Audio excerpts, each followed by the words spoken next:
Alright, welcome to another Newbie Dice Kings of War Battle Report. This time we have Abyssals versus Empire of Dust. This is Game 4 of A Call to Arms Universal Battle League. I am a casually competitive gamer, and I make concise battle reports that focus on tactical takeaways to improve our game. Welcome to Newbie Dice. So Game 4, this is my opponent. This is A Call to Arms 2 Universal Battle League. So my opponent is Yen. He's actually from Australia, and I think he's quite a regular player in the Australia scene, and he plays a lot on Universal Battle as well. These are our lists. I took my Abyss, and if you watch my previous battle report, there was a 2000 point list. So for 2250, I added Abyssal Horseman Regiment. I know there's a lot of rave about the Harlequins, but they cost 265. So with an additional 250 points, I can't put that in unless I made some other changes to my list. But I was quite comfortable with the remaining parts of my list, so I just added Abyssal Horsemen instead, and I wanted Potion of Caterpillar as well. So all that still costs a lot under the Harlequins, yeah. And I added Bane Chant for the remaining 15 points. So for the Dust opponent, so he has the Mummy's formation, which is quite popular. He runs 2 Revenant Chariots, which are chaff, sort of chaff, right? He plays the 2 Bone Dragons and 1 Bone Giant. These are monsters that shamble, and so they could get flank surges. So on to deployment, and our scenarios push. So we rolled 1 as well. So there's 1 loot token represented by the blue flag on my lower Abyssals. He has 1 on his mummies next to the forest, and there's 1 in the middle. Okay, deployment wise, well, let me tell you how I usually like to deploy. I usually like to deploy probably 1 gargoyle to the left and 1 gargoyle to the right first, and when there's any objective that's based on the center, next I would drop my infantry block. Alright, because if there's something in the center to fight for, it will be quite obvious to the opponent that I'll drop my infantry there. So I decide, so that's usually what I drop next after 1 chaff to the left and right. And then after that, I'll deploy my stronger flyers to the sides, and based on how I see fit. Yeah, I think I did. So after I deployed my gargoyles first on the right behind the forest, because I don't want them to get shot at. On the left behind the what do you call this, blocking terrain, so that they don't get shot at. Then I decided, oh, actually I wanted my horsemen here behind the forest as well, so they're kind of blocking each other a little bit. Of course they can move through, but yeah, maybe it's not the best position. Yeah. So what else? Okay, so next is turn 1. I got to go first. I can't remember if I won the roll or not, but I always like to go first because it can help me adjust my positioning from any deployment mistakes I made. Yeah, so I shifted my gargoyles, and I shifted my Abyssal Horsemen towards the center. On the left side, I positioned the flyers in a more advantageous position. Let's just look at the next picture. So let's talk about the left. So I moved my gargoyles to the side of the terrain, and I positioned my 2 Torture Soul regiments that's within charge range of the opponent, but there's this obstacle here, so no matter which one in charge, he will get hindered, and I'll be able to charge back. So that's how I deployed, how I shifted. And my gargoyles are in this range that if the chariot were to get in 24 inch to shoot my gargoyles, then it will be charged by my Tortured Souls, so that would threaten it. Okay, and let's see, on the right side, so my Abyssal Horsemen moved behind the forest. I think it is so that I don't get shot by the Enslaved Guardian archers. I don't want to be shot by them, so I skirted around the forest instead. So my gargoyles don't want to move too far forward as well, so if you reposition to the side with Nimble, you turn 90 degrees and 90 degrees to face the front. So I think I wanted them a bit further back, so I pushed it backwards. So I position my Basusu quite aggressively, because it will be supported by the Twisted Victims and the Well of Souls on the right. Whoever charged my Basusus will get countercharged by them. Right?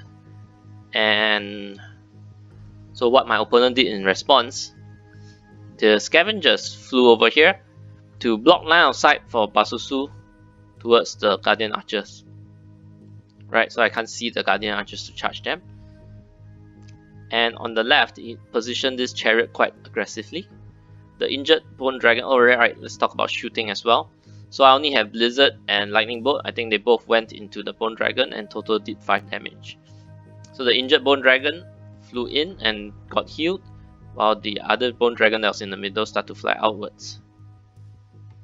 This Chariot, the Lone Chariot, positioned quite aggressively, and on the center, just shuffled forward to this battle line in the middle, with the forest protecting the army regiment with the loot token, but being able to threaten this center of loot token. Okay, on the right side, my Twisted Victims got shot at, probably by the Guardian Archers, and my Well of Souls got shot at, so there's a total of 4 damage on the Twisted Victim, 1 damage on the Well of Souls. Yep, let's move on. So my Tortured Souls regiment has line of sight to this Lone Chariot here, so I backed up the picture so you can see this line, roughly 45-degree line. So I charged into the Chariot, dealing 4 damage in total, and then I positioned my other units. So one thing, let's see, one mistake I think I made was to allow my Archfiend to be charged. So although whatever charging my Archfiend would be hindered because of the obstacle, but the thing is I have nothing to counter charge with other than the Archfiend itself and probably the Gargoyle, right? But the Gargoyle doesn't do that much damage, so but I guess I thought that would be enough. So that's what I was probably thinking. Yeah, but I should have positioned my Tortured Souls to be able to see whoever charged the Archfiend. That would have been a better choice. And yeah, and you see this unit might not be able to see the Chariot, so if my Archfiend is tied down, then I have less forces to fight against the Chariot. Right? So that's the left side. Center, I shuffled upwards. The right side, I killed off the, what do you call this, the Scavengers. My Gargoyles positioned behind the hill, so it couldn't be seen by the Guardian Archers or the Flying Pharaoh. This is the Flying Pharaoh on the right side. So next, so what he did was pretty cool. The Chariot was nimble, so it did a corkscrew charge at the Gargoyles behind, and then there was a Flying Dragon in the forest. It charged the what do you call this, the Gargoyles as well. Yeah, that's what happened. So I didn't see that coming, and it was quite an awesome maneuver. Unfortunately, he did not rout me, so there's 5 damage dealt. I think Gargoyles are 8-10, so you still needed a 5, so he failed to rout it. And in the bounce back, it just bounced straight back 1 inch, because it's also pretty near to this Tortured Soul regiment. So if he moved away from the Archfiend, he would have been within 1 inch of the Tortured Souls regiment, so it just stayed there. So we decided that it should just stay there, just bouncing back 1 inch from the Gargoyles. So that means my Archfiend could see it on the flank. Okay, the Chariot regiment charged my Tortured Souls to sort of chaff it up, block it up. So center, nothing much happened. And this picture, the bottom was a bit cropped off, so I sort of drew in the remaining stuff. So there's a Bone Dragon still sitting around here, and there's a Guardian Archers on the lower right. So this is I think on the hindsight the opponent didn't realize it, but he charged the Chariot into the Twisted Victims and the Pharaoh into the into Basusu. And I think the Guardian Archer wanted to shoot at things, but after the chariot charged in, I think there was limited line of sight. Not too sure. Maybe because this chariot will have been 1 inch in, right, before it bounces off. So maybe you could see the, maybe you could have seen the horseman and shot at it. Yeah, that's quite possible. So next, my response, this is the top of tree, so you can see the turn on the left side. So let's do it from left to right. So on the left side, my Archfiend killed off the chariot and the, or did I do damage? So I think he probably rolled double 1, so my gargoyle was able to attack the bone dragon back in return. Yeah, the tortured souls on the left killed off the chariot with the help of a flank charge from the regiment as well. So this is the point where he probably lost the left side, so that double 1s was very devastating for him. If he had killed the gargoyles, he could have repositioned to threaten all these units in the center for flank charges. So it would have been quite bad for me. I would have needed to tilt my infantry to face this side. Yeah. So this left side was done. The bone dragon is still sitting here though. And so the center, my abyssal horseman and the well of souls combo charge the mummy's regiment. So I calculated average damage. So I think abyssal horseman has 16 attacks. That would mean about 10 to 11 hits. Then that would be about 9 wounds because he has Bane chance. So that's crushing 4, crushing 2 or 3 or 4. Yeah. So it would have been a 2 wound. And the well of souls 10 attacks will have 5 hits and probably about 3 wounds. I think mummies are defense 5. So that's a total of 12 wounds. Yeah, quite a lot of wounds. So was in a routing range. Yeah, on the right side, I triple charged the chariot with the gargoyles as well. I thought it would be a useful beacon for my gargoyles to charge up, because that's a height 3 unit. I could see it over the height 2 hill. So if not, my gargoyles would not be able to come out easily, right? So I made use of it to charge him out.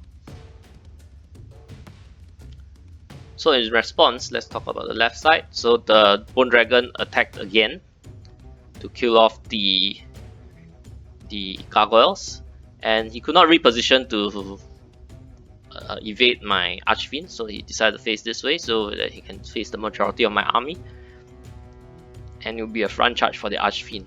Okay, on hindsight, I probably should have tilted the archfiend a little bit more so that it's a little bit more clear that I will be able to charge the bone dragon afterwards no matter what. I think it's because I wanted to face this a little bit more this way so that I could assist this regiment of tortured souls in case it gets charged by the bone dragon, but the bone dragon decided to go for the horde instead. So if it charged the horde, I was not worried because I don't think he will win the battle. My tortured souls would eventually grind and win the grind against the bone dragon because it has life leech 2, right? So true enough, it dealt only 2 damage, which was unfortunate. I think it should have dealt about 4. Only 2 damage to the tortured souls. So let's talk about the middle.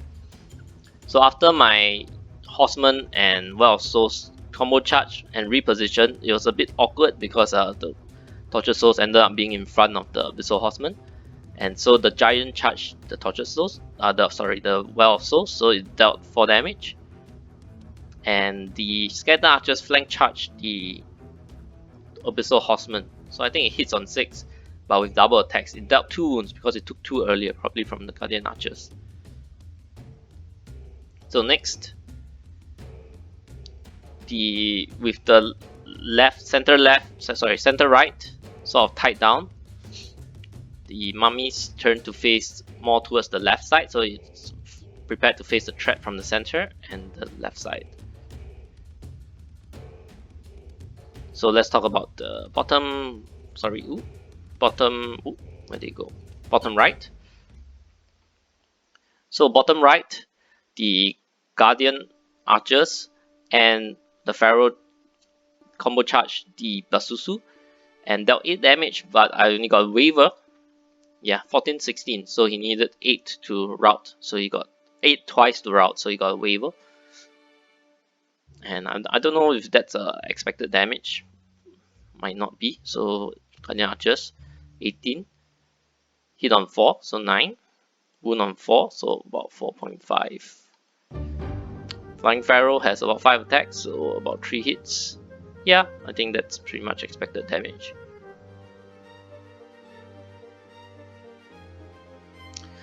So let's talk about the right side first. My Basusu being wavered, backed off. And so my 2 units, the Twisted Victims and the Gargoyles combo charged and flank charged the Guardian Archers but failed to route it. Okay. So, and Basusu pretty lucky, probably healed 4 wounds from regen.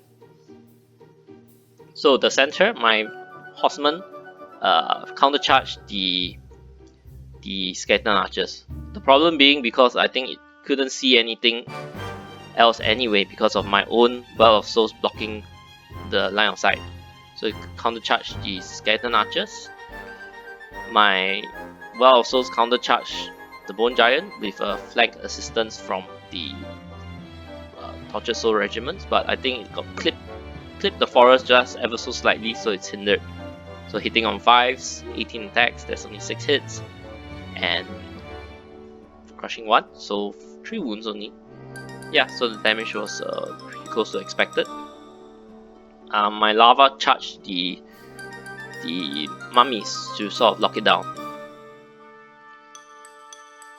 So on this side, on the left, his Bone Dragon killed off the Gargoyles after a second charge, and my Archfiend killed it off in return.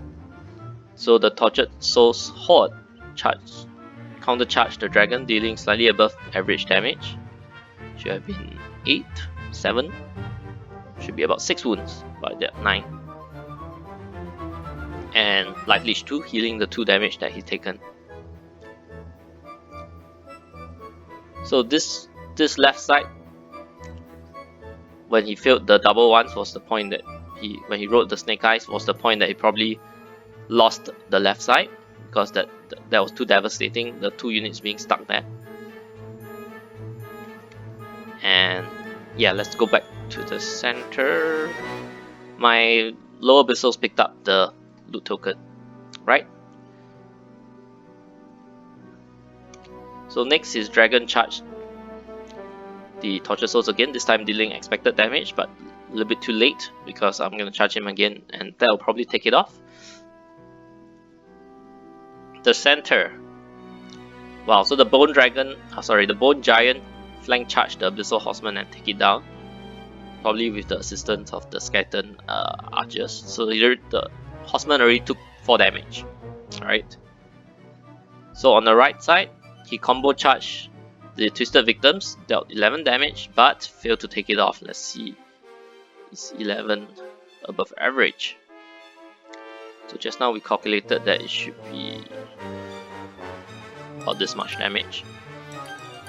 So let me just calculate again. So that's 18 attacks, hit on 4, so 9 hits, and wounding on 3, so 6 wounds. And yeah, it dealt above average damage, dealt to 11, and unfortunately failed to rout. So this is the point that he's probably gonna lose the right side as well, because the Guardian Archers are close to death already. What else happened? That's all.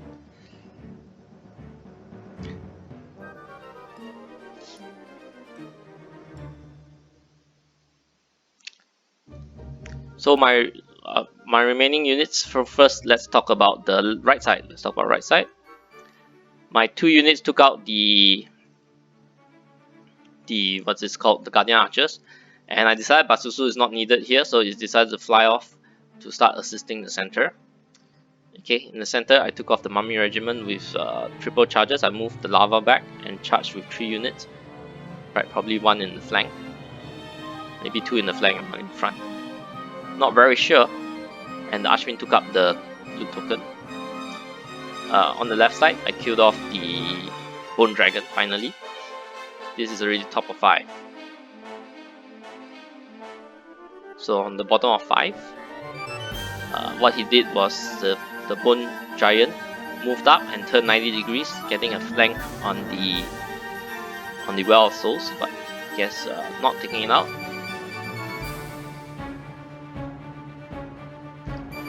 On the right side, the Pharaoh killed off the Twisted Victim Regiment because it already took 9 damage. So this time he took it off. So on the top of 6, my Basusu went back to deal with the Pharaoh, while the Gargoyles was already facing the center, so it got a rear charge on the Skeleton Archers. So that's 8, 16, 20, 24 attacks on the Skeleton Archers, better than the Basusu from the front. So the Basusu went here and the Gargoyles went to the center. So that's pretty much what happened. And I missed the bottom of 6 picture, but this is the end of the game. Alright, so takeaways. First, plan your deployment ahead. So do practice. I still think that my deployment skills are not very good because I have a rough idea. Right, the infantry hawks go in the middle, my flyers go to the left and right. But how they exactly deploy will depend on the terrain and what the opponent drops as well. So I still think I need more practice, and that's why oh yeah, the next thing is to deploy obvious choices first. So sometimes I'll have the what do you call it, the impulse to put down the less important units, but also consider putting down units that the opponent already knows where it's going to go, right?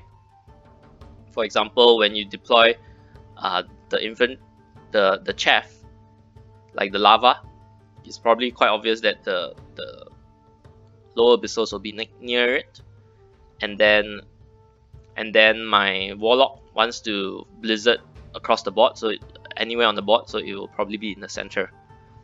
For some other armies, it might be the standard bearer. That's very obvious. It's going to be in the center along with the wizard, so you want to deploy those down. As long as you think that, okay, the opponent already expects this to go here, and it's very obvious that it's going to go down, so you might as well deploy it first so that you can keep the opponent guessing about the rest.